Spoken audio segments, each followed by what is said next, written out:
So from the moment the Singapore ship known as Dolly lost its power and was careening towards the Key Bridge, police had about 90 seconds to get that bridge cleared and prevent more oncoming traffic. Within that 90 seconds, they only had enough officers to close both sides. They didn't have enough officers yet to keep a side closed and send an officer up the bridge to the construction crews to notify them and get them out of there. So they were waiting for a replacement so one of them could go do that. And unfortunately, the bridge hit before that could happen. I get a lot of questions about my choice of occupation and the direction I'm taking my company. Why the insurance industry and why cleaning and restoring the Chesapeake Bay? Now the Bay part's easy to explain. Trying to secure the health and the land of the future generation and improving quality of life is easy to understand. But these men are why we chose providing insurance services as the method to pursuing our mission.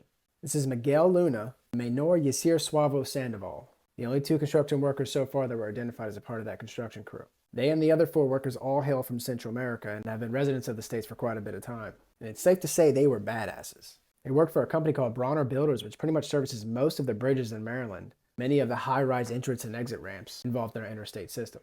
Think about the dangerousness of doing a job like this. Middle of the night, 185 feet up in the air, laying asphalt and filling in potholes. Pothole service in Baltimore is much appreciated. Most importantly, all these men were identified as fathers. Miguel, a father of 3, Menor, a father of 2, and the other 4 workers were known to be fathers as well.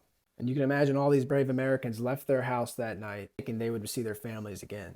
And that's kind of how we all operate. We all leave our houses all the time, just the assumption that we'll return.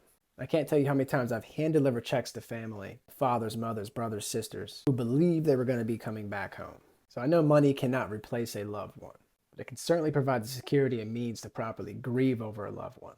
And it can reaffirm the future of the family members. That's why life insurance is the core of our business. My heart goes out to the 6 construction workers who risked their lives to make sure Maryland could safely travel their roadways. Your work was appreciated and you will not be forgotten.